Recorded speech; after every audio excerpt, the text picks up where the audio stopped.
মানুষ থেকেই মানুষ আসে, বিরুদ্ধতার ভিড় বাড়ায়, তুমিও মানুষ আমিও মানুষ, তফাৎ শুধু শির দাঁড়ায়।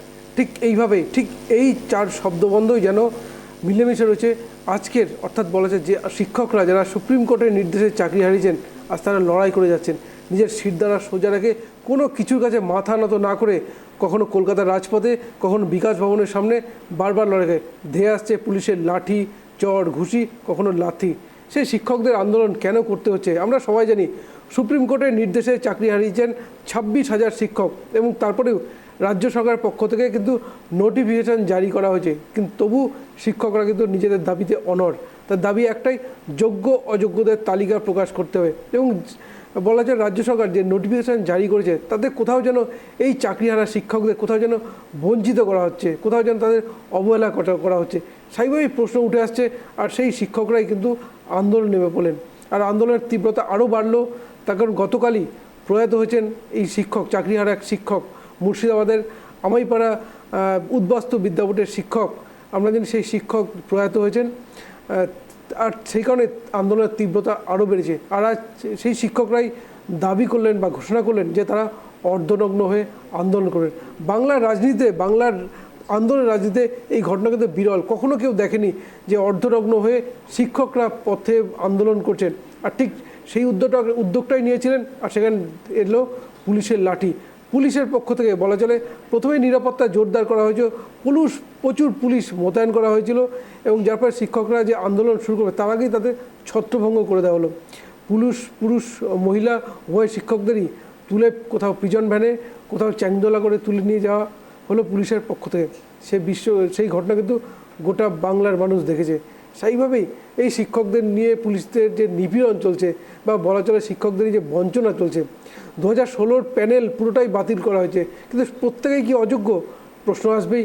কিন্তু সেই যোগ্য অযোগ্যদের তালিকা আজও প্রকাশ হলো না বলেই বাড়ছে আন্দোলনের তীব্রতা। এই সমস্ত কিছু নিয়ে আলোচনা করব। নমস্কার, আমি সত্যজিৎ পাল, আপনারা দেখছেন শব্দের কাটাকাটি। আজকে বিশেষ করে এই বিষয় নিয়ে আলোচনা করব যে শিক্ষকরা আজকে যেভাবে অর্ধনগ্ন অবস্থায় আন্দোলন করলেন, এবং তারপরে পুলিশের বলা চলে লাঠি, চড়, ঘুষি ধেয়ে এলো, তাই নিয়ে কিন্তু বিশ্লেষণ করব। বিশিষ্ট জনেরা তাদের মতামত দেবেন। তার আগে আজকে দেখে নিই আজকে আমাদের বিশেষ প্রতিবেদন।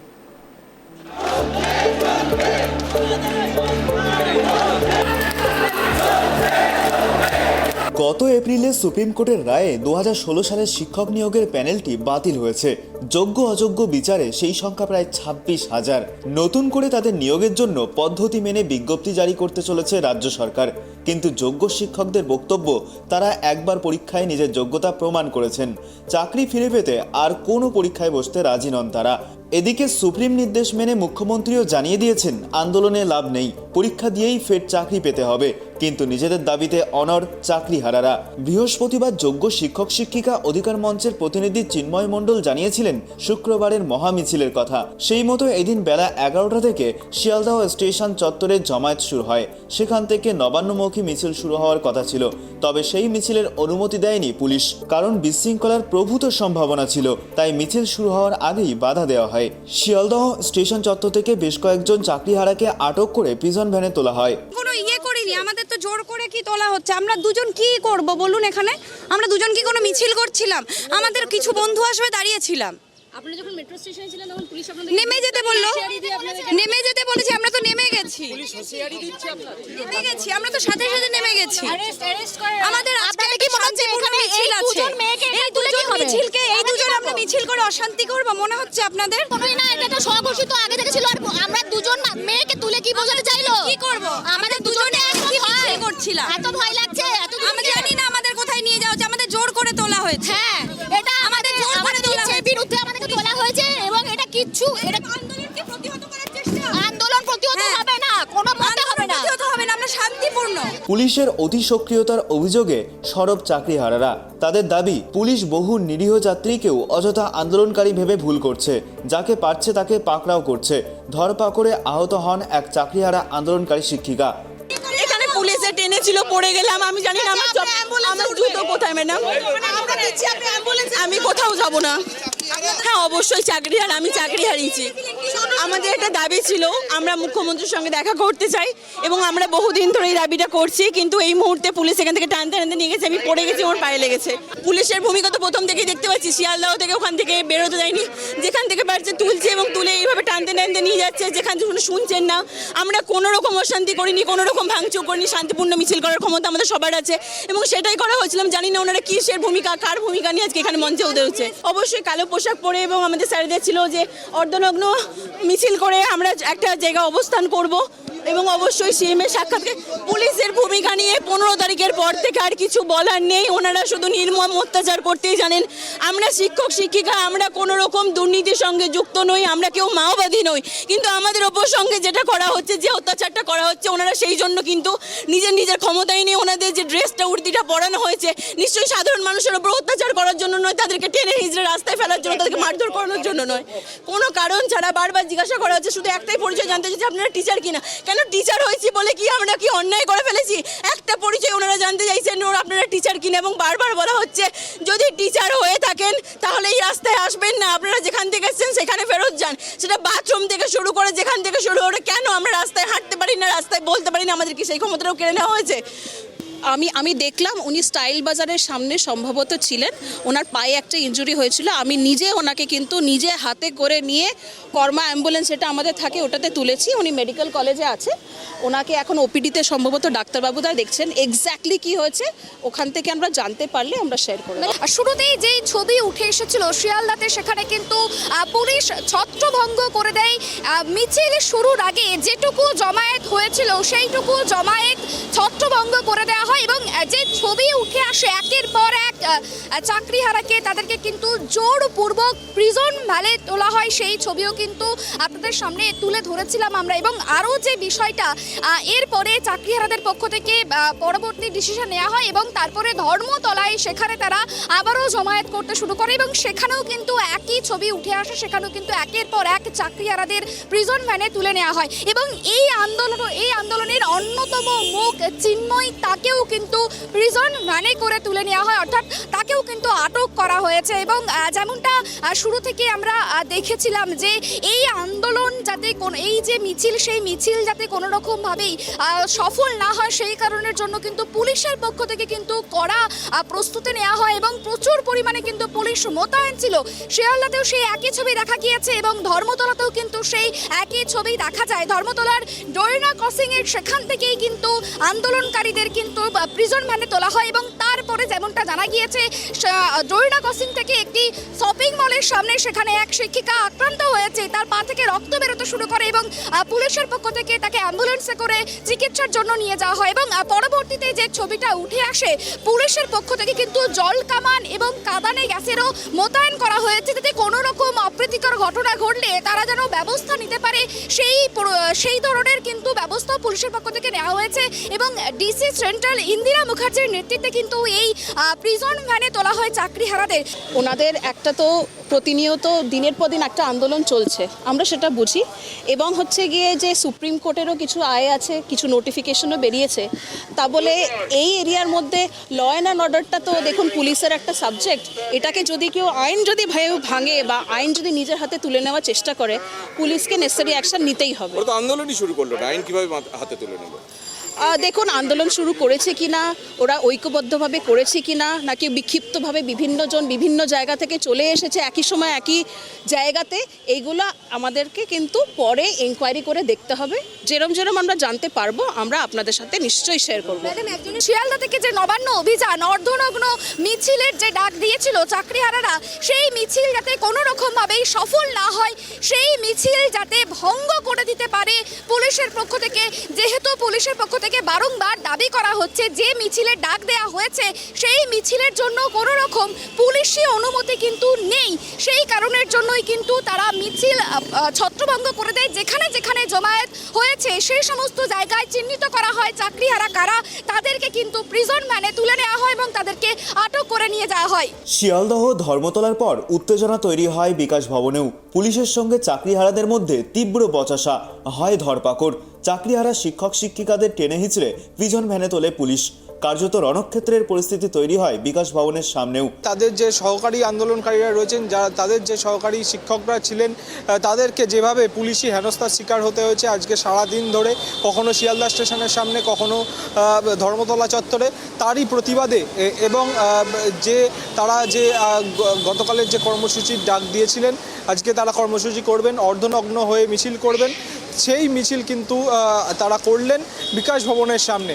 তারা অর্ধনগ্ন হয়ে হাতে জাতীয় পতাকা নিয়ে এবং যাদের আজকে পুলিশি হেনস্থার শিকার হতে হয়েছে যে শিক্ষক শিক্ষিকাদের, তারই প্রতিবাদে কিন্তু এই বিকাশ ভবনের সামনে তারা মিছিল শুরু করেন এবং মিছিল শুরু হতেই পুলিশ তাদের বাধা দেয় এবং আমরা দেখতে পাই যে ডিসি বিধাননগর আনিস সরকারের নেতৃত্বে প্রচুর পুলিশ বাহিনী, র্যাফের আধিকারিকরা, পুলিশ কর্তারা এবং তারা কিন্তু মিছিল তাদেরকে এগিয়ে যেতে বাধা দেয় এবং তাদেরকে কিন্তু টেনে হিজড়ে প্রিজন ভ্যানে তোলা হয় এবং সেই ছবিটাই কিন্তু আবারও দেখা গেল শিয়ালদহ স্টেশন চত্বর এবং ধর্মতলা চত্বর, তার পরে কিন্তু দেখা গেল এই সল্টলেক চত্বরে।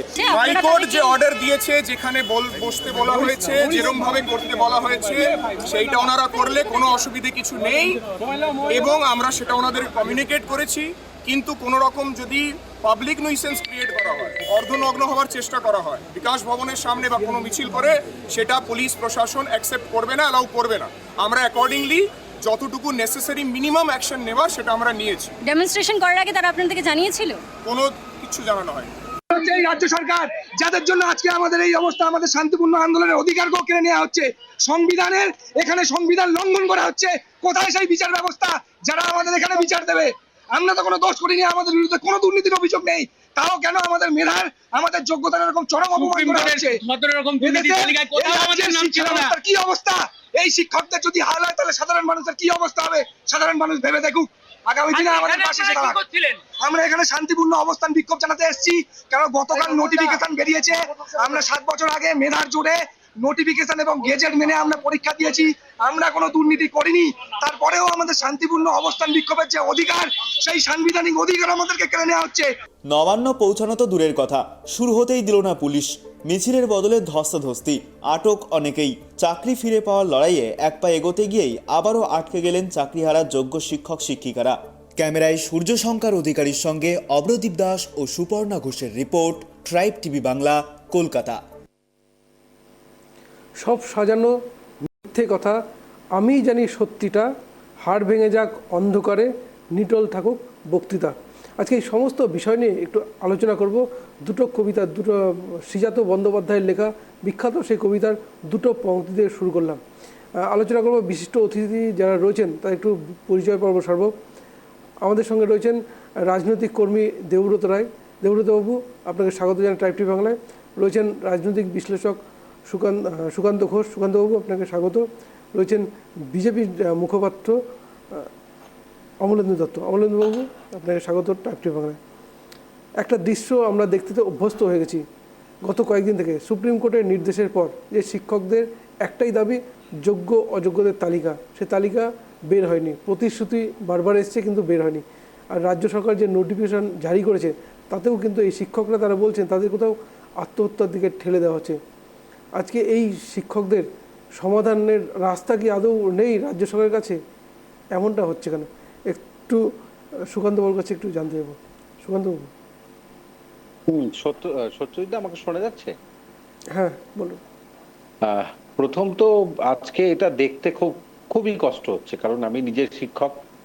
আজকে রাজপথে শিক্ষকরা থাকছে এবং কে টেন্টেড, কে আনটেন্টেড, কে টেন্টেড নয়, তার মধ্যে যেতে তো ইচ্ছেই করছে না।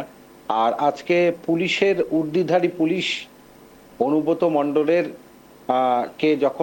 অনুব্রত মণ্ডল যখন গালিগালাজ করেন অশ্রাব্য ভাষায়, তার মাধ্যমে তখন তিনি ক্ষমা চেয়ে তার থেকে নিস্তার পেয়ে যান, তখন সেখানে এই ঊর্ধ্বধারী পুলিশদের এই অবস্থা, যাদের অনুব্রত মণ্ডলের ক্ষমা চাওয়ার কথা ছিল পুলিশের কাছে, আজকে এই শিক্ষকরা কি দোষ করেছে? হ্যাঁ, তাদের আগের কোনো পারমিশন ছিল না। এখন প্রশ্ন, এটা তো পারমিশনের বিষয় না, এরা যখন নিজের মেধায় চাকরি পেয়েছে। এবার সত্যজিৎদা, যেটা ঘটনা যে আজকে যেটা হচ্ছে সেটা হচ্ছে, বারবার যখন সিঙ্গেল বেঞ্চ, ডিভিশনাল বেঞ্চ বারবার চাইছিল যে এই সেগ্রিগেটেড লিস্ট কারা টেন্টেড কারা আনটেন্টেড, কিন্তু সেই লিস্ট কিন্তু এসএসসি দেয়নি, দিতে পারেনি। কিন্তু আমার কাছে আমার অনেকগুলো তথ্য রয়েছে, আমি আবার এক দুটো তথ্য আমি অবশ্যই বলবো। একটা তথ্য মানে এটা সিবিআই রিপোর্ট নয়, এটা সুপ্রিম কোর্টের ভার্ডিক্টে যেটা আমি দেখেছি সেটার থেকে কপি থেকে আমি বলছি। সিবিআই রিপোর্টের 10 নং প্যারায় বলা হয়েছে যে তদন্ত করতে গিয়ে 2022 সালের 15-16 সেপ্টেম্বর তারিখে নাইসার যাদেরকে টেন্ডার দেওয়া হয়েছিল এই পুরো স্ক্যান থেকে শুরু করে রেজাল্ট বের করানোর যে পুরো প্রসিডিওরটা সেটা, এবং সেই নাইসার প্রাক্তন কর্মী সকলে আমরা জানি পঙ্কজ বানসাল বাড়ি থেকে সিবিআই 3টে হার্ড ডিস্ক উদ্ধার করে, এবং তার সঙ্গে যে ওএমআর শিটগুলো ছিল তা হুবহু মিলে যায়। এবার 11 নম্বর প্যারায় বলা আছে যে সিবিআই ডেটা স্ক্যানটেক্স সলিউশন যাদেরকে দায়িত্ব দেওয়া হয়েছিল, এই নাইসা দায়িত্ব দিয়েছিল স্ক্যান করার জন্য। এবার এরা কি করেছে, এদের কাছ থেকে অনেক কম্পিউটার ফাইল উদ্ধার করে সিবিআই করে, যেগুলিতে ওএমআর শিটগুলির ছবি আছে, তথ্য আছে। তাহলে এই ফাইলগুলির সঙ্গে পঙ্কজ বানসালের কাছ থেকে উদ্ধার ফাইলগুলি মিলিয়ে বোঝা যায় পঙ্কজ বানসালের ফাইলগুলিতে কোনো কারচুপি হয়নি। সুতরাং 12 নং প্যারায় আবার বলা হচ্ছে এসএসসির কম্পিউটারে যেসব তথ্য ছিল তার সঙ্গে পঙ্কজ বানসালের ফাইলগুলোর তথ্য মিলিয়ে দেখলে বোঝা যাবে যে এখানে যারা অযোগ্য তাদের নম্বর এসএসসি বাড়িয়ে দেখিয়েছে। আমি আর পরে পড়বো, আর পড়তে চাইছি না। এই যে একটা ইনস্টিটিউশনাল ক্রাইম বা দুর্নীতি, তার পুরোটাই ক্যান্সার, এবং সেখান থেকে পরিত্রাণের একটাই পদ্ধতি ছিল, যদি রাজ্য সরকার রিভিউ পিটিশনের কথা বলেছে আমি না করছি, কিন্তু উচ্চশিক্ষা দপ্তর, SSC board, higher education department সব মিলিয়ে আমি বলছি, সিবিআই প্রত্যেকের তথ্য মিলিয়ে এই যে যারা আজকে কষ্টটা পাচ্ছে, কারণ দেখুন সত্যজিৎ দা, ধরুন আজকে আপনি মাধ্যমিক কবে দিয়েছেন আমি জানি না, আমি যদি এখন মাধ্যমিকে বসে যাই আমি নিশ্চিত ওই ফল করতে পারবো না, নিশ্চিতভাবে পারবো না। তো সুতরাং এটা কিন্তু যতই আমরা শিক্ষক হই না কেন, কিন্তু আজকে এদেরকে আবার পরীক্ষা দিতে বলা হচ্ছে। তার মানে আমি সবচেয়ে বড় সমস্যায় ফেলে দিলাম যারা যোগ্য তারা আজকে এই রাজপথে, যাদেরকে পুলিশ টেনে হিচড়ে প্রিজন ভ্যানে তুলছে, তারা অর্ধনগ্ন, তাই অসুবিধা তাতে। আর আপনারা যে সারা জীবন এই রাজনৈতিক নেতারা কুকথা অকথা বলেন, বিভিন্ন রাজনৈতিক দলের নেতারা, আজকে শিক্ষকরা যদি এটা করে, আমি বলছি তো তাদের আন্দোলনটা তো কোনো রকম ভায়োলেন্স ছিল না, নেই, তারা জড়ো হয়েছিল, তারা ওখান থেকে শিয়ালদা থেকে যে দুজন আপনারা লাইভ টিভিতে দেখাচ্ছেন তারা কিন্তু সাধারণভাবে বলছিল আমরা দাঁড়িয়ে আছি, ধরলাম যে তারা যদি আজকে কোনো হিংসাত্মক কিছু হতো তার দায় পুলিশ প্রশাসনকে নিতে হতো, কিন্তু আজকে এদের তো দেয়ালে পিঠ থেকে গেছে। হ্যাঁ, দেবব্রত বাবু অবশ্যই বলবেন, আমি দেবব্রত বাবুর কাছে আরো 2-3টে প্রশ্ন রাখবো, যে আজকে যে ইএমআই গুলো ওনাদের দিতে হবে, এবং ওনাদের যে কারো বাড়িতে অসুস্থ বাবা মা রয়েছে তাদের ওষুধের পথ্যের যে টাকা তারা কোথা থেকে জোগাড় করবে, তার হদিশটা যদি আপনি বলে দেন, যে আজকে যদি এরা চাকরি না পায় পরবর্তীতে পরীক্ষা দিবে, তার দায়টা কি এসএসসি নেবে, তার দায়টা কি শিক্ষা দপ্তর নেবে? আপনারা বলতে পারেন ব্যাপক কেলেঙ্কারি, অনেক বড় কেলেঙ্কারি হয়েছে, এখন ব্যাপক কেলেঙ্কারি হয়েছে বলেই আমার পশ্চিমবঙ্গের এই কেলেঙ্কারিও ছোট নয়, তো ছোট বড় মাপকাঠি তো না। আজকে যোগ্য শিক্ষকেরা তাদের দায় কিন্তু রাজ্য সরকাররা যদি নিতে, অযোগ্যদের দায় যদি নিতে চান মুখ্যমন্ত্রী, যেটা বারবার বলছেন যে আমরা সবাইকে চেষ্টা করব, তাহলে যোগ্যদের তো আরো বেশি করে ভাবা উচিত। যোগ্যদের যে আজকে কিছুই না, আজকে সেগ্রিগেটেড লিস্টটা দিতে এত আপত্তি কোথায়? সত্য না। ঠিক ঠিক। দেবব্রত বাবু, বাংলার রাজনীতিতে এই ঘটনা কখনোই ঘটেনি যেখানে অর্ধনগ্নভাবে আন্দোলন করছে কারা? শিক্ষকরা। 1947 সালে ভারতবর্ষ স্বাধীন হয়, দীর্ঘদিন কংগ্রেস সরকার ছিল, বামপন্থীদের সরকার ছিল 34 বছর, এই ঘটনা কিন্তু বিরল এখন ঘটছে। এর দায় কি রাজ্য সরকার এড়িয়ে যেতে পারে? দেবব্রত বাবু, দেখুন, কিছু মানুষ তাদের রাজনৈতিক ফায়দা এই চাকরি হারাদের আগুনে তারা সেঁকে নিচ্ছে, বলতে গেলে রাজনৈতিক রুটি সেঁকছে। কয়েকদিন আগে বিচারপতি জয়মাল্য ঘোষ করলেন, দেখুন আপনারা তো শিক্ষক, আপনারা তো পরিস্থিতির চাপে পড়ে আন্দোলনটা করছেন, এমন কিছু করবেন না যাতে সমাজে একটা ভুল বার্তা যায়, এবং আপনারা তো আগামী দিনে শিক্ষকতার কাজ করবেন, আপনারা তো অন্য কাজ করবেন না, তাই পরিস্থিতি আপনাদের নিয়ন্ত্রণে রাখুন এবং প্রশাসনকে সহযোগিতা করুন। কিন্তু বাস্তবে দেখা যাচ্ছে কিছু মানুষ, আমরা বলছি না সবাই খারাপ, কিছু মানুষ দেখা যাচ্ছে তারা চেষ্টা করছে একটা অচল অবস্থা তৈরি করার। অচল অবস্থা তৈরি করার বলতে মাননীয় বিচারপতি ঘোষ যেটা বললেন, দেখুন আপনারা আন্দোলন নিশ্চয়ই করবেন, একটা স্টেপ বাই স্টেপ কিছু মানুষ নিয়ে করুন, দুশো এরকম একটা বেঁধে দিন। দেবব্রতবাবু ছোট্ট একটু বলবো, যদি স্বচ্ছতা থাকতো তাহলে কি এই পরিস্থিতি এসে দাঁড়াতো? দেখুন, একটা তো সমস্যার জায়গায় হয়েছে, তদন্তটা তো সিবিআই করছে না। স্বীকার করছেন যে সমস্যাটা হয়েছে? কে অস্বীকার করছে? কোথাও তো কেউ তো অস্বীকার করছে না। সারা ভারতবর্ষে দুর্নীতি রয়েছে, দু একটা দুর্নীতি পশ্চিমবঙ্গে থাকবে, এটা হতে পারে নাকি? কে অস্বীকার করছে? আর যারা দুর্নীতি করছে তারা জেলের মধ্যে আছে, তারা থাকুক। আর যারা চুরিচামারি করে চাকরি পেয়েছে তাদের দায় সরকার নেবে না। আরেকটা যেটা বলছি, দেখুন এই পরিস্থিতি তৈরি করাটা কখনো ঠিক হয়নি। আর যেটা মাননীয় মুখ্যমন্ত্রী নির্দেশ দিচ্ছেন সব আদালতকে সামনে রেখেই করছেন। আদালত অবমাননায় এমন কোনো কথা বলেনি। যে নির্দেশগুলো আদালত দিচ্ছেন সেগুলোই ইমপ্লিমেন্ট সরকার করার চেষ্টা করছে।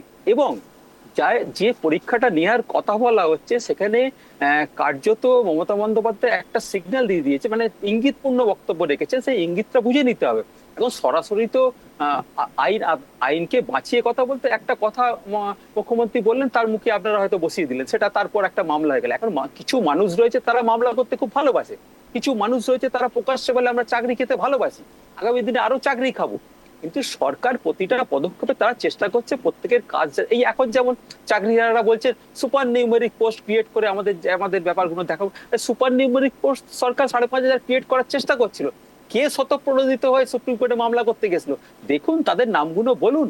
সরকার প্রতিটা পদক্ষেপে চেষ্টা করছে প্রত্যেকের যাতে কাজ থাকে এবং আগামী দিনে তারা ভালোভাবে তাদের জীবনযাত্রা যেতে পারে। এই যে বারে বারে বলছে না ক্যান্সার, পোলিও, জন্ডিস, বিভিন্ন রোগের নাম বলছে। দেখুন রোগগ্রস্ত তারা যারা চেষ্টা করছে সরকারের ওপর দিয়ে বিভিন্ন মামলা মোকদ্দমা করে যাতে তাদের কাজগুলো যাতে আটকে যায়, একটা অচল অবস্থা সৃষ্টি হয়। নিশ্চয়ই তো তারা কাজ করছে, তাদের খরচা রয়েছে, চিকিৎসা ব্যবস্থা রয়েছে, ইএমআই রয়েছে, এটা তো স্বাভাবিক, অস্বাভাবিক কিছু নেই। সরকার কিন্তু যে নির্দেশটা আদালত দিচ্ছে সেই নির্দেশটা আর এই যে অপশন যদি বলে, দুটো অপশন তো খোলা রয়েছে। একটা অপশন আবার নতুন করে নোটিফিকেশন করা, সেটা সরকার করেছে এবং বলছে আগামী দিনে আমরা রিট পিটিশন আমরা যাব, সেখানে যদি হয় সেখানেও বলছে না কিছু হবে না। আরে আদালতে কি হবে না হবে আপনারা বলার কি? আদালত তো সেটা ঠিক করে দেবে। আদালতে কোনটা হবে কোনটা হবে না আগে থেকে কিছু মানুষ জেনে যাচ্ছে, না এটা করলে এটা হবে না, এটা করলে সেইটা হবে না, তাদেরকে আরো খেপিয়ে। দেখুন এটা ভারতবর্ষ সভ্য দেশ, তারপর পশ্চিমবঙ্গ ভারতবর্ষের অঙ্গ, এখানে নগ্নভাবে মিছিল করবে এটা তো কাম্য না। একটা সমাজ ব্যবস্থায় আমরা সুস্থ সমাজ ব্যবস্থায় রয়েছি, সেখানে যে শিক্ষক শিক্ষিকারা নগ্নভাবে মিছিল করে তাদের ছাত্রছাত্রীরাও তো রয়েছে। আগামী দিনে তারা তাদের কাছে কি বার্তা দেবেন? কিছু শিক্ষক শিক্ষিকা দেখছি তারা গিয়ে ধাক্কাধাক্কি করছে, গেট ভাঙচুরি করছে, একে ধাক্কা মারছে তাকে মাক্কা, পুলিশ আহত হচ্ছে, পুলিশ রক্তাক্ত হচ্ছে, কোথাও কেউ গিয়ে বলছে আমরা পেট্রোল দিয়ে জ্বালিয়ে দেবো। এগুলো কখনোই আমরা বলছি না যে সবাই খারাপ, কিছু মানুষ আছে, কিছু মানুষকে বিভিন্ন রাজনৈতিক মানুষেরা তাদের নিজস্ব ফায়দার জন্য তাদের উত্তক্ত করছেন। আমরা মনে করি শিক্ষকেরা আপনারা সঠিকটা বোঝার চেষ্টা করুন এবং সরকার যে প্রতিটা পদক্ষেপে তাদের পক্ষেই আছে, পক্ষেই কথা বলছে। এই দেখুন মাঝে মমতা বন্দ্যোপাধ্যায় একটা ভাতা ঘোষণা করার চেষ্টা করে, সেখানেও কিছু মানুষের সমস্যা। কেন দেওয়া হবে? ত্রিপুরায় যদি দেওয়া যেতে পারে এখানে কেন যেতে পারে? সুপার নিউমেরিক পোস্ট যদি আগেও পশ্চিমবঙ্গে তৈরি হয়েছে, এখানে কেন করা যাবে না? সুপার নিউমেরিক পোস্ট অন্য রাজ্যেও করা হয়েছে, এটা তো নতুন ঘটনা না। সরকার প্রতিটা পদক্ষেপে শিক্ষকদের পাশে আছে, একটা মানুষের যাতে কাজ না যায় সরকার সেটা করার চেষ্টা করছে। এবং মুখ্যমন্ত্রী নির্দিষ্টভাবে গত মাসের 2 তারিখ বার্তা দিয়ে জানিয়েছেন তাদের সাথে বসেছেন এবং নেতাজি ইন্ডোরে আগামী দিন দরকার পড়ে আবার হয়তো বসবেন, কিন্তু দয়া করে পরিস্থিতি আপনারা উত্তপ্ত করার চেষ্টা করবেন না, এটা সকলের কাছে অনুরোধ। বেশ বেশ বেশ দেবব্রতবাবু, বিষয়টা অনেকগুলো কিন্তু প্রশ্ন আমি একটা পয়েন্ট অ্যাড করি সত্যজিৎ দা, একটা পয়েন্ট। দেবব্রতবাবু বললো একটা দুটো দুর্নীতি পশ্চিমবঙ্গে থাকতে পারে, এটা আমি রাখলাম আপনার কথাটা। আপনি অনেকদিন প্যানেল করেন, এই কথাটা আপনি কেন বললেন আমি জানি না। আমি একটু বলবো দেবব্রত, আপনি পরে বলবেন। আমি আরেকটা বলবো। আপনি বললেন যে শিক্ষকেরা গিয়ে কুতকুতি করেছে, মেরেছে, অর্ধনগ্ন হয়েছে। একটা সমাজ কখন প্রতিবাদ করে যখন জানেন, যখন দেয়ালে পিঠ থেকে যায়। আর একটা প্যারা আমি অল্প লাইন, 1 লাইন বলবো, সময় নেব না। 19 নম্বর প্যারা সুপ্রিম কোর্ট বলছে যখন গভীরভাবে তথ্য অনুসন্ধান করে দেখা যায় যে গোটা ব্যবস্থাটার অঙ্গ প্রত্যঙ্গে অনিয়ম, যা গোটা ব্যবস্থার অসুস্থ অবস্থা, যা গোটা নিয়োগ প্রক্রিয়ার বিশ্বাসযোগ্যতাকে নষ্ট করে দেয়। আমি ক্যান্সার বলেছি, খারাপ বলেছি, সুপ্রিম কোর্ট বলেছে, আমার ভাষা আপনি পোলিও বলতে পারেন। শুনুন, আপনি বলছেন না দেয়ালে পিঠ তো দেখুন। শুধুমাত্র 2016 প্যানেল নয়, প্রাইমারি রয়েছে, আপার প্রাইমারি রয়েছে, অনেকগুলো বিষয় কিন্তু মামলা চলছে কিন্তু সব কলকাতা হাইকোর্টে, সুপ্রিম কোর্টে। শুধুমাত্র আজকে আমরা 2016 প্যানেল নিয়ে চাকরি নিয়ে আলোচনা করছি। যাদের খাদ্য চাকরি তারাই উত্তরগুলো ভালো দিতে পারবে, আর তদন্ত তো সিবিআই করছে। এখন প্রশ্ন আমি কি করে সিবিআই কে করি, কি করে আমি আদালত, উচ্চতর আদালত করি? কিছু মানুষ হয়তো করতে পারে, আমাদের সে যোগ্যতা অধিকারও নেই। আদালতকে প্রশ্ন করার কোনো যোগ্যতা অধিকার আমাদের নেই। বেশ, একটু অমলেন্দু বাবুর কাছে আসি। অমলেন্দু বাবু, দেবব্রত বাবুর কথাগুলো শুনলেন, উনি স্বীকার করলেন যে ছোটোখাটো দুর্নীতি, একটা দুটো দুর্নীতি সবই স্বীকার করলেন, কিন্তু প্রশ্ন যে সমাধানের রাস্তা কিন্তু ওনাদের কাছে নেই। সেই চাকরি হারা বলা যায় যারা অযোগ্য, তাদের নিয়ে বরঞ্চ মাথা ব্যথা একটু বেশি, সেটা কিন্তু দেবব্রত বাবুর কথাতেই পরিষ্কার। অমলেন্দু বাবু, দেখুন, এই যে তৃণমূল সরকার প্রশাসনকে কাজে লাগিয়ে প্রশাসনিকভাবে দুর্নীতিকে ধামাচাপা দিতে চায়, এটা তাদের পূর্ববর্তী সমস্ত দুর্নীতির যেগুলো কোর্টের মাধ্যমে যারা দোষী তারা সাজা খেটেছেন সেক্ষেত্রেও দেখা গেছে।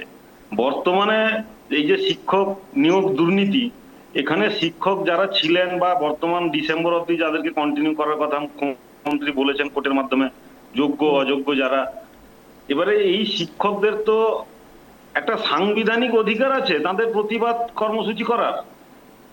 সরকার কি করবে না করবে সেটা তো প্রত্যেকের চোখের সামনেই জলজ্যান্ত উদাহরণ, সব জিনিসেই আমরা পাচ্ছি। সরকার হচ্ছে অযোগ্য কারা কারা কমিশন নিয়ে চাকরি দিয়েছে তাদের নামটাকে যাতে সামনে না আসে তার জন্য যোগ্য আর অযোগ্যদের গুলিয়ে দিয়েছে, এবং লাস্ট দিন অবধি গুলিয়ে রাখতে চায় যে অযোগ্যদেরকে যারা টাকার বিনিময়ে চাকরি পেয়েছেন তাদের যাতে খোলসা না হয় নামগুলো, তার জন্য যোগ্যদেরকেও বলি দেওয়া হয়েছে। তাহলে সরকারের এই যে দুর্নীতিকে ধামাচাপা দেওয়ার যে প্রাণপণ চেষ্টা, এটা সাধারণ মানুষের কাছে খালি চোখেই বোঝা যায়। এটার জন্য আর বিশেষ কোনো অদ্ভুত জ্ঞানের দরকার পড়ে না। ঠিকই বলেছে, জগন্নাথ সরকার তো বলে দিয়েছে। বর্তমান, আরে দেবদা দাঁড়ান না, আমার কথাটা শেষ করতে না, জগন্নাথ সরকারের কথা বললাম আপনাদের। এবারে এর পরের কথা হচ্ছে যে সরকার এই যে মাস্টার মশাইদের যে সাংবিধানিক অধিকার, যেমন ডাক্তার বাবুদের ক্ষেত্রে, আন্দোলনের ক্ষেত্রে, আরজি করার ক্ষেত্রেও তাদের সাংবিধানিক অধিকারকে বারে বারে আঘাত করা হয়েছে, এবং লাস্ট আপনারা দেখলেন যে কিছু ডাক্তারবাবু তাদের কাউন্সিলিং প্রসেসের মাধ্যমেও তাদের যে রিক্রুটমেন্ট পেয়েছিলেন সেটাকেও তারা প্রভাবিত করেছেন, যে ডাক্তারবাবুরা আন্দোলনের মুখ ছিলেন। এখানেও সেই শিক্ষকদেরকে বিভিন্নভাবে নোটিশ ধরানো হয়েছিল, যে শিক্ষকরা বিকাশ ভবনের সামনে আন্দোলনের নেতৃত্ব দিচ্ছিলেন তাদেরকে বিভিন্নভাবে নোটিশ ধরানো হয়েছিল। আজকে সব থেকে বড় কথা, বিরোধী দলনেতা শিয়ালদা রেল স্টেশনে গিয়ে দেখিয়েছেন, আপনাদের বিভিন্ন সংবাদ মাধ্যমে আপনারা দেখিয়েছেন, পশ্চিমবঙ্গের বিরোধী দলনেতা দেখছেন যে Kolkata police Sealdah railway station হচ্ছে জিআরপির আন্ডারে অথবা জুরিডিকশন হচ্ছে আরপিএফ এর। তো তাদের রেলওয়ে জিআরপির পুলিশ নেই, আরপিএফ নেই, তাদেরকে ওভারটেক করে গিয়ে কলকাতা পুলিশ সশস্ত্রভাবে বিভিন্ন যাত্রীরা যারা ট্রেন থেকে যাতায়াত করছেন, শিক্ষক কারা জিজ্ঞেস করে তাদেরকে টেনে হিঁচড়ে বের করে তাদেরকে আহত অবধি করেছে। এই যে সরকারি তন্ত্রকে কাজে লাগিয়ে সাংবিধানিক অধিকারকে মানুষের ক্ষুণ্ণ করা, এই শাসক যে স্বৈরতন্ত্রের চরম নিদর্শন দিচ্ছে, তার আমরা প্রতিবাদ জানাই, এবং বিরোধী দলনেতা শিয়ালদা স্টেশনে গিয়ে নিজে প্রতিবাদ জানিয়েছেন। আপনারা ভাবুন, ধামাচাপা দেওয়ার যদি চেষ্টা করা হয়, সব জিনিসও ধামাচাপা দেওয়া যায় না। তাই নির্লজ্জতার যে উদাহরণ দিচ্ছে পশ্চিমবঙ্গ সরকার, আমরা রাজনৈতিকভাবে ভারতীয় জনতা পার্টি একে ধিক্কার জানাচ্ছি। সব থেকে বড় কথা, আপনারা যে যোগ্য অযোগ্যদের গুলিয়ে দিয়ে সমগ্র শিক্ষক সমাজকে কলুষিত করেছেন, তার জন্য মুখ্যমন্ত্রীর ক্ষমা চাওয়া দরকার। তিনি ক্ষমা না চেয়ে কি করছেন, তার যারা চোর, তার যারা পুলিশকে শাসানো ভাইপোরা, তাদেরকে তিনি এখনো মাথায় বসিয়ে রেখেছেন, যার জন্য অনুব্রত মণ্ডল গতকাল একটা থানার আইসিকে কিভাবে গালাগাল করেছে, যেটা টোটাল সংবাদ মাধ্যমে ঘুরে বেড়াচ্ছে, আপনারা জানেন। একইভাবে যারা দুর্নীতি করছে তার ভাইপোরা, তাদেরকে মুখ্যমন্ত্রী এমন ভাবে তোলা দিয়ে যাচ্ছেন, খালি কেবলমাত্র ভোট লুট করে ভোটে জিততে হবে, বাস। উনাদের সব কথাই একটাই কথা, যে ভোট আসলে তো আমরা জিতে যাই, তাহলে আপনারা আমাদেরকে কেন দুর্নীতি করতে দেবেন না। তা এই যে মধ্যযুগীয় বর্বরতা, পশ্চিমবঙ্গে এখন মধ্যযুগীয় বর্বরতা চলছে। আমি যেহেতু ভোটে জিতি, আমি যা করব আপনাদেরকে তা মেনে নিতে হবে। এই যে শাসন, এই প্রশাসনকে আমরা ভারতীয় জনতা পার্টি তীব্র ধিক্কার জানাই। এই প্রশাসন আগামী দিনে চেঞ্জ হবে, সাধারণ মানুষ ঐক্যবদ্ধ হয়ে এই প্রশাসনকে চেঞ্জ করবেন।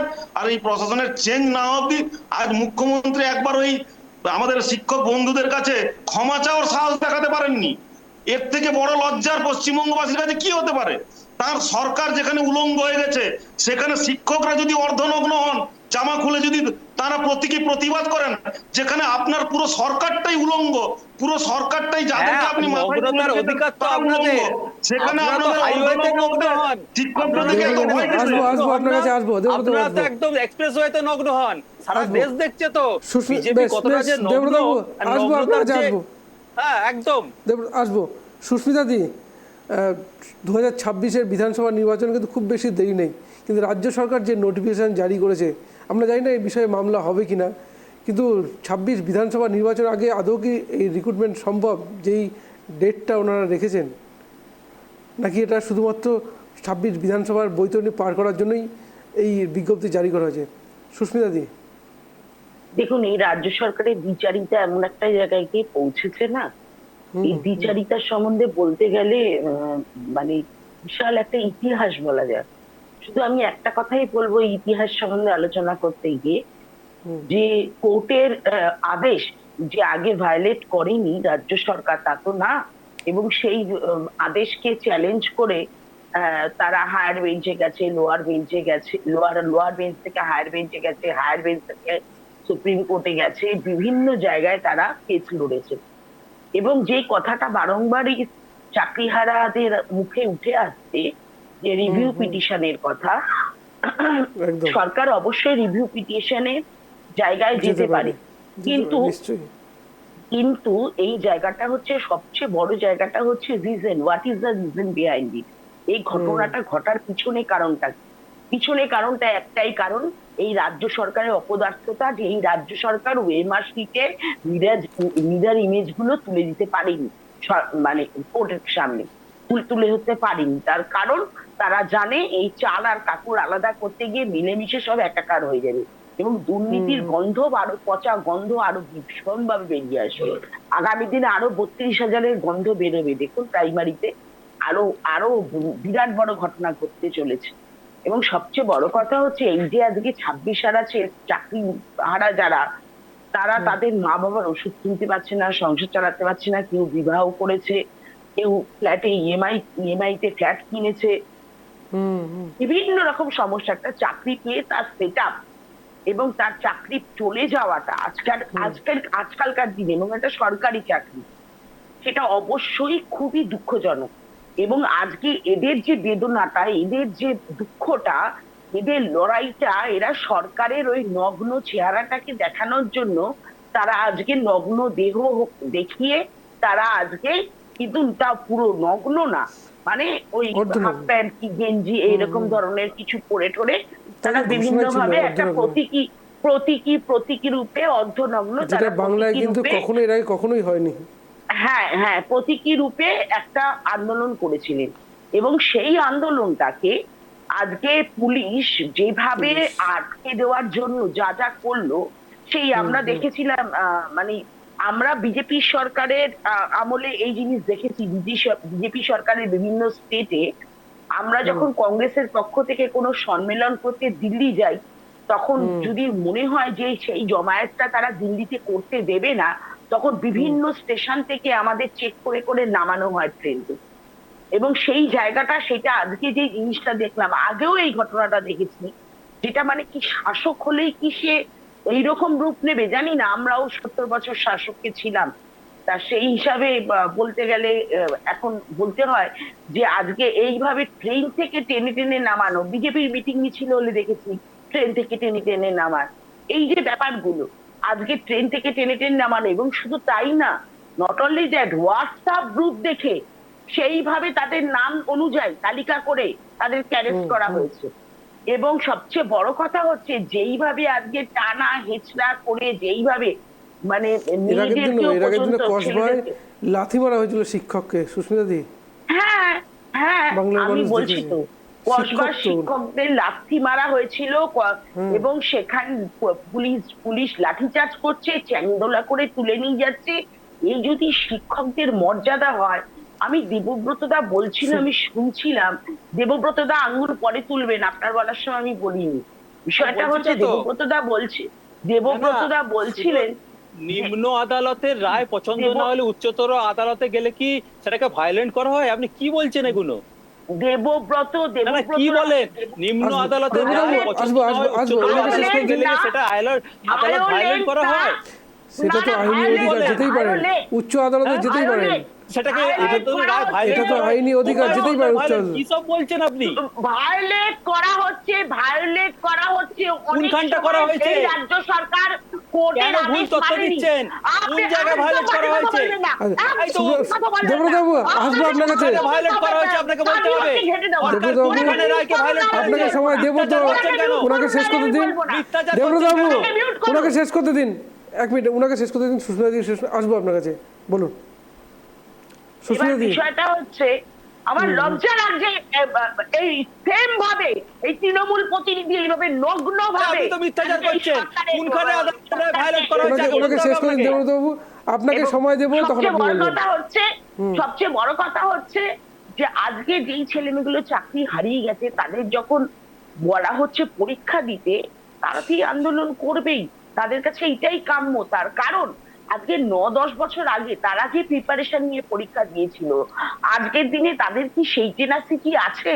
তারা স্কুলে যাবে 31 তারিখ পর্যন্ত, মাইনা পাবে 31শে ডিসেম্বর পর্যন্ত, তাদের স্কুল যেতে হবে, তার সাথে তারা পড়াশোনা করবে, তার সাথে তারা সেই আবার পুরনো প্রিপারেশন নিয়ে একটা কম্পিটিটিভ এক্সাম দেওয়া। নট ম্যাটার আ জোক, কিন্তু এটা কিন্তু বেশ একটা টাফ ব্যাপার। সেই জায়গায় দাঁড়িয়ে এই টিচাররা যে আবার কোয়ালিফাই করতে পারবে, হয়তো তাদের বয়সের ছাড় দেওয়া হলো, ঠিক আছে, কিন্তু সেই টিচাররা যে আবার কোয়ালিফাই করতে পারবে এরকম তো কোনো মানে নেই। আজকে তারা কেন লড়াই করছে? আজকে তারা যোগ্য হওয়া সত্ত্বেও, যারা যোগ্য, অযোগ্যদের আমরা এখনো পর্যন্ত কিন্তু এখান থেকে সেগ্রিগেট যোগ্য করতে পারি অযোগ্যদের তালিকাটা প্রকাশ করলেই অনেকটা সমস্যা কিন্তু সমাধান হয়ে যায়। যোগ্য অযোগ্যদের এই তালিকাটা প্রকাশ করলেই তো আজকে এই প্রবলেমটা হতো না। আজকে সুপ্রিম কোর্ট কি বলেছিল? আজকে সুপ্রিম কোর্ট তো বলেছিল যে যোগ্য অযোগ্যদের নাম পেলে যখন দেখলো কোনোভাবেই এই প্যানেলটা কোনো রকম ভাবে সরকার কোনোভাবে দিতে পারছে না, ওএমআর লিস্টে মিরর ইমেজ দিতে পারছে না, টোটালটা ডিস্ট্রয় করে দিয়েছে। এবং যখন সিবিআই, যখন আমরা দেখলাম হায়দ্রাবাদের একটা মানে বেনামি একটা কোম্পানি, সেই কোম্পানি থেকে হার্ড ডিস্ক করে নিয়ে আসলো, উদ্ধার করে নিয়ে আসলো, সেই জায়গায় দাঁড়িয়ে এরা বলছে আমরা ডিআই অফিসে পাঠিয়েছি, সরকার বলছে আমরা ডিআই অফিস পাঠিয়েছি। যদি ডিআই অফিসেই পাঠিয়ে থাকি, তাহলে সেই লিস্ট কোথায়? সেই লিস্ট তাহলে কেন কোর্টকে দিচ্ছে না? তাহলে সেই লিস্ট কোর্টকে দিচ্ছে না, তার মানে কি এই 8,000-এর সংখ্যাটা, 8,000 সামথিং এর সংখ্যাটা কি আরো বেশি অযোগ্যদের? আজকে গ্রুপ সি গ্রুপ ডি কে বলছে আমি অন্য জায়গায়, মুখ্যমন্ত্রী বলছেন আমরা অন্য দপ্তরে অপশন খুঁজছি, যদি অন্য দপ্তরে চাকরি দেওয়া যায়। কেন? ওয়াই? অন্য দপ্তরে চাকরি দেওয়া যায়, তাহলে টিচাররা কি দোষ করলো? একই তো দোষী। কারণ গ্রুপ সি এবং গ্রুপ ডি তে তৃণমূলের মানে তৃণমূলপন্থী নেতাদের যারা মানে দোসর আর কি বলা যায়, যারা আর কি ফলোয়ার্স, সেই ফলোয়ার্সদের পরিমাণ চাকরি পেয়েছে অনেক বেশি, মানে টিচার্সদের থেকে। টিচাররা তো আবার ওই টাকা দিয়ে পেয়েছে, আর এরা হচ্ছে তৃণমূলের ওয়ার্কার, যারা এই গ্রুপ সি গ্রুপ ডি তে যারা এইভাবে ঢুকেছে। এবং সবচেয়ে আর একটা কথা, শুধু লাস্ট আমি একটা কথা বলবো, যে এই যে চাকরিহারারা বলছে আমরা মুখ্যমন্ত্রীর সাথে দেখা করব, আমরা প্রধানমন্ত্রীর সাথে দেখা করব, তারা যার সাথেই দেখা করুক এই সমস্যার সমাধান হবে না, কারণ এটা সুপ্রিম কোর্টের আদেশ। সেই জায়গায় সুপ্রিম কোর্টের আদেশকে ভায়োলেট করতে পারবে না। সুতরাং সেই জায়গায় দাঁড়িয়ে একমাত্র এদের একটাই জায়গা রয়েছে, যেটা অভিজিৎ গঙ্গোপাধ্যায় বলেছেন, যে একটাই জায়গা, সেটা হচ্ছে রিভাইজ পিটিশন করা, এছাড়া আর কোনো জায়গা নেই। সত্যি সংবিধানে যেটা বলা রয়েছে যে সুপ্রিম কোর্টের অর্ডারের উপরে রাষ্ট্রপতি খুব বেশি হলে করতে পারেন, প্রধানমন্ত্রী কিন্তু সেই অধিকারটাও নেই একদম। একমাত্র রাষ্ট্রপতির অধিকার আছে একদম। সুকান্ত বাবু, এই যে যারা অযোগ্য বলা যেতে পারে, যাদের ভাতার কথা ঘোষণা করেছেন রাজ্য সরকার, আজকে যাদের চাকরি এখন পর্যন্ত ডিসেম্বর পর্যন্ত আছে সুপ্রিম কোর্টের নির্দেশ অনুসারে, তারা লড়াই করছেন, আর যাদের চলে গেছে ভাতা পেয়েছেন তারা তো বেশ মানে সাইলেন্ট একদম বলা যেতে পারে। তো এই যে রাজ্য সরকারের সিদ্ধান্তটা বলা যেতে পারে সন্তুষ্ট করে দেওয়া, এই যোগ্য শিক্ষকদের শুধুমাত্র তাদের তালিকাটা প্রকাশ করলে একদিকে অনেক সমস্যা, বলা যায় রাজ্য সরকারের ভাবমূর্তি অনেকটা কিন্তু সব পরিষ্কার হতে পারতো, হবে কিনা জানি না, হতে পারতো, কিন্তু সেইখানেই অসুবিধাটা কোথায়? মানে শুধু কি সময়টা পার করে যাওয়া, যে সামনে 2026 পর্যন্ত শুধু কি এইরকম তর্ক বিতর্ক আলোচনা করে এগিয়ে নিয়ে যাওয়ার একটি প্রয়াস চলছে? সুকান্ত, দেখো সত্যজিৎ টেন্টেড আনটেন্টেড এই সেগ্রিগেশন লিস্টটা বহুদিন ধরে চাইছিল, মানে একদিন না, এটা division bench, supreme court, high court বারবার চেয়েছে। আমি এটা কেন বারবার রিপিট করছি, এবার একটা গুরুত্বপূর্ণ জায়গা যেটা হচ্ছে 5 থেকে 7 নং প্যারা এবং তারপর 19 নং প্যারা সুপ্রিম কোর্ট বলছে যে কি কি কারণে এই গোটা নিয়োগ প্রক্রিয়াকে বাতিল করতে হবে। তার কিছু তো সুপ্রিম কোর্ট তো final interpreter of the constitution, তারা যা ইচ্ছে বলবেন। এবার তারা 4-5টা জায়গা বলেছে, যেমন হাইকোর্টের ডিভিশন বেঞ্চ কতগুলো কারচুপির উদাহরণ দিয়েছে যে কি কি কাজ করা হয়েছে কারচুপি, এবং সেটা 20 নং প্যারায় বলা হয়েছে। 21 নং প্যারায় বাক কমিটি রিপোর্ট, অত্যন্ত চর্চিত বাক কমিটি রিপোর্ট, সেখানে অশিক্ষক কর্মী নিয়োগের ক্ষেত্রে কি কি বেআইনি কাজ করা হয়েছে তার ব্যাখ্যা দেওয়া হয়েছে, উল্লেখ আছে। 22 নং প্যারায় সিবিআই তদন্তের রিপোর্টে যেসব তথ্য দেওয়া হয়েছে তার উল্লেখ রয়েছে। 23 নং প্যারায় বেআইনি কাজগুলি সম্পর্কে এসএসসির স্বীকারোক্তি, ভেরি ইম্পর্টেন্ট, কোড আনকোড স্বীকারোক্তির উল্লেখ রয়েছে। এরপরে আর কি বলবে, মানে তুমি ভাবো এরপরে যদি করতে যায়, কারণ দেখো একটা মিরর ইমেজ, একটা তার ওএমআর শিটের কপি হার্ড ডিস্কে পঙ্কজ বানসালের কাছে যেটা আছে, এই ট্যালি করতে গিয়ে সুপ্রিম কোর্ট কিন্তু একটা জায়গায় সন্দিহান যে কোনটা সঠিক কোনটা ট্যালি করতে পারছে না। তো মানে সিবিআই তথ্য দিচ্ছে, কিন্তু আমি আবারও বলছি, আমি সুপ্রিম কোর্টকে সম্মান, মহামান্য প্রধান ধর্মাধিকরণ সুপ্রিম কোর্টের নাম একটা, তাকে সম্মান জানিয়ে বলছি, এই জায়গা থেকে যদি পঙ্কজ বানসালের যে হার্ড ডিস্কের কপিগুলো পাওয়া গেছে তার সঙ্গে যে মিরর ইমেজ আছে, এসএসসি যদি সহযোগিতা করে আজকে এটা হতো না। কিন্তু কেন হবে না? কারণ যারা হচ্ছে মানে অযোগ্য তাদের কাছ থেকে তো টাকা নেওয়া হয়েছে, কেউ না কেউ টাকা নিয়েছে, এবার সেই টাকাটা তো হিসেব দিতে হবে তোমাকে। এবার এটা করতে গেলেই তো তোমার পুরো সিংহাসন টলমল হয়ে যাবে। মানে সেই জায়গা থেকে অযোগ্যদের বাঁচানোর চেষ্টাটা অত্যন্ত মানে ভয়াবহ। যে কোনো মানে তোমার কি বলে, একটা শিক্ষা ব্যবস্থার ক্ষেত্রে ব্যাপক কেলেঙ্কারি, অত্যন্ত চূড়ান্ত নক্কারজনক কেলেঙ্কারি শিক্ষা ক্ষেত্রে। একই রকম ভাবে এই কেলেঙ্কারিতে পার্থ থেকে শুরু করে, আমি পার্থই বলবো, পুরো নাম নিতে পারছি না, লজ্জা লাগে আমার, ব্যাপক কেলেঙ্কারিতে যারা যুক্ত তাদের নাম নিতেও আমার লজ্জা লাগবে। তাহলে আজকে এদেরকে তো, যেটা দেবব্রতবাবু বলছিলেন যে ইশারা দিয়েছেন মুখ্যমন্ত্রী, এবার এরকম ইশারা তো বহুবার উনি দিতেই পারেন, কিন্তু এরা তো কোনো দোষ করেনি দেবব্রতবাবু, এদের হয়ে তো বলার কি আছে, সুপ্রিম কোর্ট বলবে। এবার সুপ্রিম নির্দেশ যখন দিয়েছে তখন আপনারা ভাতা কেন দেবেন? আমার প্রশ্ন এটা। আপনারা সুপ্রিম কোর্টের অর্ডার তো মেনে চলছেন, তাহলে আপনারা ভাতা দিয়ে কি করছেন? ভাতা দিয়ে আবার সেই একই জায়গায় অযোগ্য, এবং সবচেয়ে হাস্যকর সত্যজিৎ দা, অযোগ্যরাও আন্দোলনে বসেছে, মানে তারপরে যোগ্য প্রার্থীদের দুঃখটার কোথায় থাকবে? আজকে সত্যজিৎ দা তুমি আজকে এইটা সঞ্চালনা করো, এবার যদি এবিসিডি কে ডেকে বা দেবব্রত দা বা আমাকে বা সুস্মিতা দিকে অ্যাঙ্কারিং করার জায়গাটা যদি তুমি দিয়ে দাও, হবে? সম্ভব হবে না। একই রকম ভাবে তুমি শিক্ষককে যদি অন্য কাজ করতে বলো, যেটা সুস্মিতা দি বলছিলেন, সম্ভব নয়। যার যেটা কাজ সে আজকে সেই জায়গা থেকে দাঁড়িয়ে, আমি আবারও এটা রিপিট করছি, 23 নং প্যারায় বেআইনি কাজগুলি সম্পর্কে এসএসসির স্বীকারোক্তি নোটেড আছে, রেকর্ডেড আছে। তারপরে দেবব্রতবাবু কি বলবেন বলুন? তারপরে শিক্ষাটাকে আজকে রাস্তায় নিয়ে গেছেন। এবার অনুব্রত মণ্ডলের মতো, আমি তো বলি অনুব্রত মণ্ডলের মতো লোক, যে একজন আইসি লিটন হালদারের মা তার স্ত্রী সম্পর্কে কি অশ্রাব্য গালিগালাজ করেছে, তারপরে বলবেন তার মাথায় অক্সিজেন নেই। তারপরে আপনাদের নেত্রী বলছেন মাথায় অক্সিজেন নেই 2016 সালে, মনে আছে আপনাদের? 2013 তে সুকান্ত বাবু, আমি একটা জিনিস আপনাকে অ্যাড করতে চাই। শুধু নট অনলি দ্যাট, যখন এই ভাষাগুলো বলেছে এবং এই কথাগুলো বলেছে, এত নোংরা কথা বলে মহিলাদের কতটা অপমান করা, এবং তার সাথে উনি আরে বলছেন আপনি শুভেন্দু যে অধিকারী রেকর্ডিং তো করছেন, আপনাদের রাহুল গান্ধী সম্বন্ধে খুব ভালো ভালো কথা বলেছে। তার জন্য কোথায় ছিলেন? আমরা প্রতিবাদ কোথায় করিনি, ছিলেন? তার জন্য কোথায় আমরা প্রতিবাদ ছিলেন? করিনি। আপনার উত্তর রাহুল নেব, গান্ধী দেবব্রত বলবো। অধিকারী বলেছে বলে বলবো। অনুব্রত মণ্ডলকে বলতে হবে। মাননীয় দেবব্রতবাবু নরেন্দ্র আপনার মোদী। উত্তর নেব, দেবব্রতবাবু আপনার উত্তর নেব, দাঁড়ান হ্যাঁ, বলবো। ওনাকে আপনার উত্তর নেব। শুভেন্দু রাহুল অধিকারী গান্ধীকে প্রতিবাদ কি আমরা বলেছিলেন করিনি। সোনিয়া গান্ধীকে বলবো নাকি? দেবব্রতবাবু আপনার উত্তর নেব, ওনাকে শেষ করে দিন, আপনার উত্তর নেব। আপনারা গলা লজ্জা করে তো আপনারা যে বিষয়গুলো দেবব্রতবাবু, তাহলে এক কথায় বসে ভাত খান। দেবব্রতবাবু আপনার উত্তর নেব, বাবাদের গায়ে তামাক খান। লজ্জা করে তো। দেবব্রতবাবু আপনার উত্তর নেব, দাঁড়ান আমি আপনার উত্তর নেব, অনেকগুলো প্রশ্ন আছে, উত্তর নেব আপনার। বলুন সুস্মিতাদি, শেষ করুন। ব্যাপারটা ছোট্ট করে হচ্ছে শেষ যে করুন। অনুব্রত মণ্ডলের কত বড় গাছ থাকলে সে বলছে আপনি রেকর্ডিং করছেন আমি জানি, তা সত্ত্বেও আজকে পার্টির চাপে শেষে ক্ষমা চেয়েছে। আজকে এই জায়গায় দাঁড়িয়ে, এবং যখন রাহুল গান্ধীকে শুভেন্দু অধিকারী অপমান করেছিল, আর শুভেন্দু অধিকারী বাই প্রোডাক্ট তো আপনাদের তৃণমূল কংগ্রেসের, তাই জন্য শুভেন্দু অধিকারী মুখের ভাষা হয়, তাই জন্য তো আমরা প্রতিবাদ করিনি, আমরা রাস্তায় নেমে প্রতিবাদ করেছিলাম। শুভেন্দু মোদী, অধিকারী বলবে বলে নরেন্দ্র অনুব্রত মোদী, মণ্ডলকে বলতে হবে। নরেন্দ্র মোদী, আজকে আসবো, তৃণমূলের আসবো, তৃণমূল বলতে হবে। জার্সি সময় দেবো জার্সি আপনাকে। গরু হাইব্রিড বাচ্চা কারা বলেছিল? আসবো আপনার কাছে, বেশ। বললাম তো। দেবব্রতবাবু আসবো আপনার কাছে, অনেক উত্তর নেব, অনেকগুলো প্রশ্ন আছে আপনার জন্য।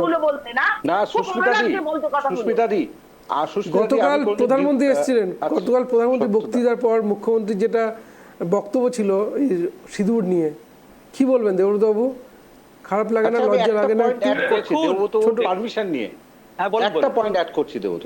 আমি সুস্মিতাদির সঙ্গে ডিফার করি না। সুস্মিতাদি বললো ক্ষমা চেয়েছে, তিনি ক্ষমার ইয়েতে লিখেছেন আমি অনেক পাওয়ারের ওষুধ খাই, সে কারণে আমার মুখ দিয়ে বেরিয়ে গেছে। সুস্মিতাদি এটা কিন্তু ক্ষমা চাইনি, ক্ষমা চাইনি।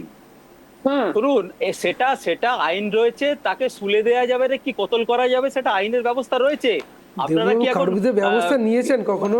না না, তার উদয়ন জন্য তো গুহ- আইন নিশ্চয়ই ব্যবস্থা নেবে, তার জন্য উদয়ন তো গুহর আপনার চিন্তা মন্তব্য করতে নিয়ে হবে না। সমালোচনা গোটা শুনুন, বাংলায়, পুলিশকে নিশ্চয়ই হবে বোম তো। মারার কথা বলেছেন অনুব্রত মণ্ডল, কি ব্যবস্থা আছে বলুন তো? অবশ্যই হবে, করা তো উচিত, কেউ অস্বীকার করেছে? কি ব্যবস্থা? 2013-তে পুলিশকে বোম মারার কথা বলেছেন এই অনুব্রত মণ্ডল। দল তো বিবৃতি, শুনুন, এই যদি কুকথা হয় না, সেই জনসংঘের আমল থেকে ডেকে আনতে হবে। জনসংঘের আমল থেকে তারা কি বলে আসছিল এই পরপর তো আমরা বলতে চাই। যদি বলা হয় একটা তো এপিসোড শেষ হয়ে যাবে, এই শোটাই করা যাবে না। এই নগ্নতার কথা তাহলে বলছেন। তাহলে ওরাও করেছে, আপনারাও করবেন, একই তো, এভাবেই চলবে। শুনুন, রাজনীতিতে কথা, শুনুন, আপনাদের বিজেপিতে অ্যাটাক করতে এত কষ্ট হয় কেন? বিজেপিকে বললে আপনার গায়ে লাগে কেন? আপনি বিজেপির কি ব্যাকবন? আপনি কি দেবব্রতবাবু, যখন শিক্ষকরা আন্দোলন করছে এই পুলিশরা সিদ্ধার শক্ত রেখে পুলিশদের শিক্ষকদের কিভাবে তুলে নিয়ে যাচ্ছে, লাঠি চার্জ করছে, কোথাও লাঠি মারছে, আর অনুব্রত একেবারে নিরব। সুস্মিতাদি হয়েছে বিজেপিকে অ্যাটাক করব হয়েছে হয়েছে এটা বলুন। আর পশ্চিমবঙ্গে শাসন করছে কে? বিজেপি। যে বিজেপি এগেইনস্টে বলবো। বলছি দেখি হয়ে গেছে। দেবব্রত ছোট্ট করে শেষ করুন, দেবব্রত ছোট্ট করে শেষ করুন। শুনুন শুনুন, পশ্চিমবঙ্গে গণতন্ত্র রয়েছে বলে মমতা বন্দ্যোপাধ্যায় পুলিশ পাঠিয়েছেন। এইটা বাম আমল হতো, হারমাদরা কি পাঠাতো? ওই হারমাদদের ডাকতো, একটা কই মাছ দিয়ে গলার মধ্যে ভরে দিত, নয়তো ওই আনন্দ মার্গীদের মতো ওই বিজন সেতুর উপর পুড়িয়ে মারতো। শুনুন, আমরা দেখেছি কারোর হয়তো নুলোটা কেটে নিত। বেশ দেবব্রত, বাংলায় গণতন্ত্র, আমি তো দীর্ঘদিন ধরে ছোট রাজনীতি ছোট করছি। উত্তর নেব মমতা বন্দ্যোপাধ্যায় গণতন্ত্রে বিশ্বাস অমলেন্দুবাবুর করেন, কাছে। ওই জন্য পুলিশ দেবব্রতবাবু, পাঠিয়েছে। আইন আপনার প্রশ্নের উত্তর একটু নেব। আপনি বলেন বাংলায় গণতন্ত্র আছে, অবশ্যই আছে, ওই জন্য তো পুলিশ পাঠিয়েছে, আইন রয়েছে। বিজয় সেতু আনন্দ মার্গী যখন ভুলে গেছেন তো? আপনি তো মনে থাকবে না, এখন তো বামেরা বন্ধু হয়েছে, এক পথে খান তো। বিজন সেতু ভুলে গেছেন, সাইবাড়ি ভুলে গেছেন, ৫৫,০০০ কর্মীদের ভুলে গেছেন। একটু অমলেন্দুবাবু ছোট করে। ভুলে গেছেন। দেবব্রতবাবু বলছেন বাংলায় গণতন্ত্র আছে, অমলেন্দুবাবু খুব ছোট করে একটু। বেশ, আসবো দেবব্রতবাবু, আসবো। সুস্মিতাদি, আপনাকে সময় দেবো একটু। বেশ বেশ, রাখতে পারবেন না তো? আপনাদের আমলের আসবো দেবব্রতবাবু, বেশ, আপনার প্রশ্নের উত্তরটা একটু দেবেন। গুন্ডাবস্তান লাগে না। বেশ সুস্মিতাদি, অমলেন্দুবাবু, বাংলায় গণতন্ত্র আছে দেবব্রতবাবু বলছেন, কিরকম গণতন্ত্র আছে আপনি ভালো জানেন, বলুন দেখুন, ছোট্ট করে। বাংলার গণতন্ত্র হচ্ছে স্টেট স্পন্সর পুলিশ দিয়ে পেটানো গণতন্ত্র। আজকে আপনারা ভাবুন, আজকে যে পুলিশকে দিয়ে শিক্ষকরা শিক্ষিত হন বা শিক্ষকরা পড়ানোর পরে যে পুলিশ চাকরি পায়, পুলিশের চাকরি করার আগে তারা তো যে কোনো শিক্ষকের কাছ থেকে পড়াশোনা করেছে, সেই শিক্ষকের পেটেও লাথি মেরেছে এর আগে। তার মানে আপনারা ভাবুন, এই যে পুলিশ প্রশাসন আজকে তৃণমূলের ক্যাডারে পরিণত হয়েছে। আমরা ভারতীয় জনতা পার্টির কার্যকর্তারা যে বারবার বলে আসছি, এটা আমরা বিগত 11 বছরে বিজেপির কার্যকর্তারা বলছিলাম, এখন সাধারণ মানুষ বুঝতে পারছেন, হ্যাঁ, আমরা তো চাকরিহারা দেখেছি, শিক্ষকরা বুঝতে বিজেপির পারছেন। নেতা- আরে দাদা দাঁড়ান না, অনেক বিজেপির বলেছেন। নেতা বিজেপির সামনে বক্তব্য রাখেন। আমরা আস্তে দেখেছি। থামুন, বেশ বলুন। আজকে চাকরিহারা যে কথাটা, পশ্চিমবঙ্গে পুলিশরা যে তৃণমূলের ক্যাডারে পরিণত হয়েছে, যে কথাটা ভারতীয় জনতা পার্টির কার্যকর্তারা 2011 পর থেকে আমরা বলে আসছি, কারণ আমাদের 200-র বেশি কার্যকর্তা খুন হয়েছেন, হাজার হাজার কার্যকর্তা, লক্ষ লক্ষ কার্যকর্তা আমাদের বিজেপির বিভিন্ন মামলা দিয়ে তাদেরকে হেনস্থা করা হয়েছে বিগত 13 বছর 14 বছরে। আর আজকে সেটা চাকরিহারা শিক্ষকরা বুঝতে পারছেন, সমাজের ডাক্তাররা যখন আরজিকর ঘটনার পরে রাস্তায় নেমেছিলেন, সাধারণ মানুষরা বুঝতে পেরেছেন। এখন কথা হচ্ছে, আজকে এই যে পুলিশ প্রশাসন কিছু ক্ষেত্রে যখন অনুব্রত একটা থানার আইসিকে এইভাবে গালাগাল করে, পুলিশ তার উপরে চড়াও হতে পারে না। যখন তৃণমূলের নেতারা থানায় ঢুকে গিয়ে ভাঙচুর করে, পুলিশ তখন চোখ বন্ধ করে থাকে।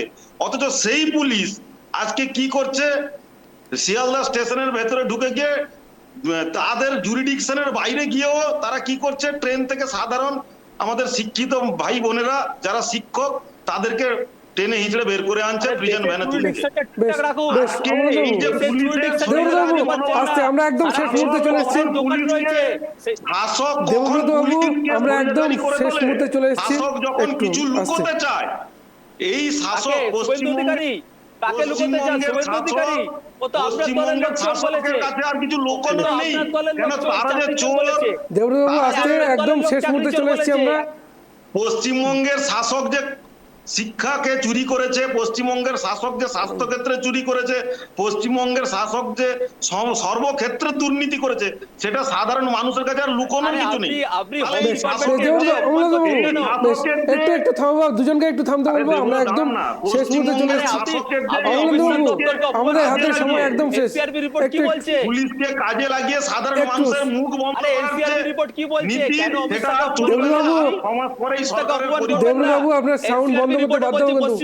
এই সরকারের পরিবর্তনের সাথে সাথে আগামী দিনে সাধারণ মানুষকে দায়িত্ব নিতে হবে। এই সরকারের পরিবর্তনের মাধ্যমে একমাত্র এবার থামবো একটু আপনাকে। দেবব্রতবাবু, আজকের যে সমস্যাটা হয়েছে শিক্ষকদের ক্ষেত্রে পুলিশের লাঠি, আর অনুব্রত ক্ষেত্রে বলা যায় কি বলবো, বলার ভাষা নেই। এই শিক্ষকদের সমাধানটা কোথায়? 1 মিনিটে আপনার কাছে উত্তর নেব। সরকার প্রতিটা পদক্ষেপে শিক্ষকদের পাশে চেয়েছে। সরকার চায় না একটা মানুষ কর্মহীন হোক, সেটা একটা হকার হতে পারে, কেউ হতে পারে, যারা বছরে 2 কোটি চাকরির স্বপ্ন দেখেছিল, 11 বছরে 22 কোটি চাকরি হয়, সেটা একটু শ্বেতপত্র প্রকাশ করুক। এটা ফাউতারায় মমতা ব্যানার্জির রাজত্বে 40% বেকারত্ব কমেছে, এটা বিজেপি স্বীকার করতে পারবে। আর সারা বিজেপি সারা ভারত জুড়ে অনেক দোকান রয়েছে, আর কোন দোকানে কি প্রোডাক্ট বিক্রি হচ্ছে, আর কোন দোকান কি কাজ করছে, মানুষ পুরো সারা ভারতবর্ষ চোখে দেখতে পাচ্ছে। আজ বিজেপিকে নতুন করে জ্ঞান দিতে হবে না। আর নগ্নতার দায়িত্ব তো বিজেপির, আর রাস্তার দায়িত্ব তো বিজেপি। রাস্তায় নগ্নতা করবে বিজেপি, সারা দেশ দেখবে। এর থেকে বেশি নগ্নতার বিজেপি দেখাতে পারেনি। ওই জন্য বলি, মুখটা বন্ধ করে রাখুন। মমতা ব্যানার্জি উন্নয়ন করছে, মানুষের পাশে আছে, দেখছে। আর কটা দিন ওয়েট করুন, আবার গণতন্ত্রের দরবারে মমতা ব্যানার্জি তার যোগ্যতা প্রমাণ করে আবার আসবেন, আবার উন্নয়ন উপভোগ করবেন। আর এনার্জি এত তাড়াতাড়ি নষ্ট করবেন না। আরো 5 বছর আপনাদের সাথে রয়েছে। মমতা ব্যানার্জিকে গালাগাল দিতে হবে, কুৎসা করতে হবে, একটু এনার্জি গুলো স্টোর করুন। বেশ বেশ, সুস্মিতা দি, 1 মিনিট সময় দেবো আপনাকে, বলুন। এই চুপ করে থাকো, হীরক রাজার দেশে যা বলবে হ্যাঁ চুপ করে থাকুন। দেবব্রতটা বলো না, চুপ করে থাকুন, প্রতিবাদ করা যাবে না, প্রতিবাদ করলেই মুশকিল। বিষয়টা হচ্ছে জানেন তো, খুব দুঃখ সহকারে বলতে হচ্ছে, দেবব্রতটা চিৎকার করে আমাকে বলতে দিল না।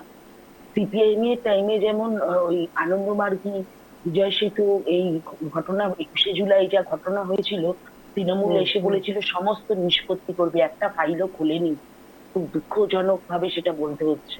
এবং সবচেয়ে দুঃখজনক ভাবে বলতে হচ্ছে যে সিপিএম এর টাইমে যেমন গুন্ডামস্তান ছিল, এখন পুলিশ এবং তাদের নেতারা, তাদের কাউন্সিলররা, এমএলএ এমপিরা, তারা নিজেরাই কিন্তু গুন্ডামস্তানে পরিণত হয়েছে। তাই জন্য এই বাংলার মানুষের কাছে এটা খুব ভয়াবহ আর এই যে ভাতার রাজনীতি মানে মানে দোল দেওয়ার এই যে রাজনীতি, এই দোলের রাজনীতি কিন্তু খুব একটা মানে ইয়ে টানছে সমাজের বুকে, একটা প্রতিফলন টেনে নিয়ে যাচ্ছে। সেই জায়গায় দাঁড়িয়ে হয়তো দেবব্রতদা বাবু বলতে পারেন, কারণ মমতা ব্যানার্জি কালকেই বলেছেন আপনারা কালকে ইলেকশন করুন, বুঝে যাবেন। তা যাই হোক, মানুষ ইলেকশনে জিতে আসলে সেটাই তার সবচেয়ে বড় জয় না, মানুষ কতটা মানুষের মনটাকে জয় করতে পারলো, কোন সরকারে কি কি প্রতিফলন রেখে গেল, সেটা সবচেয়ে বড় কথা। এই সরকারটা সবচেয়ে বড় প্রতিফলন রেখে গেল হচ্ছে চুরির প্রতিফলন। কতটা চুরি করা যায়, কতটা দুর্নীতি করা যায়, কতটা মানে সন্ত্রাস করা যায়। আর এই যে চাকরিহারা ছেলেমেয়েগুলো, আদৌ আমি আপনাদের সামনেই আজকে বলছি, মানে এখানে সব দর্শকদের সামনে আমরা খুব সন্দিহান আদৌ এরা চাকরিটা পাবে, কিন্তু এদের যে লড়াইটা, স্যালুট জানাই। অমলেন্দু বাবু, রাজ্যের প্রধান বিরোধী দল হিসেবে আপনাদের দায়িত্ব অনেকটা বেশি, তো এইখানে বলা যেত রাজ্যের যে বর্তমান পরিস্থিতি, পুলিশ প্রশাসন বলুন, কি বলবেন? 1 মিনিট ছোট্ট করে বলুন। রাজ্যের প্রধান বিরোধী দল হিসাবে ভারতীয় জনতা পার্টি এই সামগ্রিক যে দুর্নীতি চলছে পশ্চিমবঙ্গ সরকারের, তার বিরুদ্ধে আমরা রাস্তা থেকে শুরু করে আদালতে থেকে শুরু করে সমস্ত জায়গায় বিভিন্ন ভাবে প্রতিবাদ করা হচ্ছে। আজকে আমরা সব থেকে বড় কথা, পুলিশ প্রশাসনের মধ্যেও কিছু মানুষ যারা সত্যিকারে পুলিশ আছেন, যারা তৃণমূলের বা অন্য কোনো দলের ক্যাডার হয়ে কাজ করেন না, তাদেরও বোঝা উচিত যে এই যে সরকার দুর্নীতিকে ঢাকতে গিয়ে তাদেরকে যে ক্যাডারে পরিণত করছে এবং ভোট লুট করার সময় থেকে শুরু করে সমস্ত কিছু দুর্নীতির ক্ষেত্রে পুলিশকে নির্লজ্জভাবে ব্যবহার করছে। পুলিশ প্রশাসনের মধ্যেও যারা শিক্ষিত আছেন, যাদের মধ্যে বিবেক আছে, যাদের ঘরের ভাই বোনেরাও হয়তো বা তাদের পরিচিতরা হয়তো আজকে রাস্তায় ওই শিক্ষকদের মধ্যে লুকিয়ে আছেন বা মানে আছেন, তাদেরকে বোঝা উচিত এবং তারা যদি নিরপেক্ষ হয়ে কাজ শুরু করেন, পুলিশ যদি সত্যিকারে পুলিশ হয়ে কাজ শুরু করে, এই সরকারের পশ্চিমবঙ্গের এই শাসকের বিসর্জন শুধু সময়ের অপেক্ষা। পুলিশদেরকে আজকে নিরপেক্ষ হয়ে কাজ করতে হবে, সেই দাবি আমরা জানাচ্ছি, এই দাবি আমরা রাখছি আপনাদের মাধ্যমে। খুব ছোট্ট সুকান্ত বাবু। দেখুন, উন্নয়ন রাস্তায় দাঁড়িয়ে আছে, দেবব্রত বাবু আমার মনে করালেন, আমার খুব ভালো লাগলো। উন্নয়ন সত্যিই রাস্তায় দাঁড়িয়ে আছে, মানুষ হাততালি দিচ্ছে। এবার দ্বিতীয় ঘটনা হচ্ছে, প্রধানমন্ত্রী কিন্তু এটাও বলেছেন যে মাঠে ঘাটে নামতে হবে। অ্যাকচুয়ালি কিন্তু বিজেপিকেও যদি সংগঠিত বিরোধী দলের ভূমিকা পালন করতে হয়, টিভি চ্যানেল বিভিন্ন জায়গায় বক্তব্য রাখার থেকে পথে ঘাটে মাঠে নামতে হবে। এটা কারণ সংগঠিত বিরোধী দলই পারে এই ধরনের। এখন তো সুস্মিতাদিরা নেই, সুস্মিতাদিদের বলে তো লাভ নেই। এবং আমাদের সময় একদম সুস্মিতাদিকে এইভাবে অপমান করা যাবে না, একদম আমাদের সময় একদম শেষ। প্রত্যেকে আমাদের সেই শোতে আসার জন্য প্রত্যেকে অসংখ্য ধন্যবাদ। এইরকম টান টান শো দেখার জন্য নজর রাখুন টাইপ টিভি বাংলায়। নমস্কার।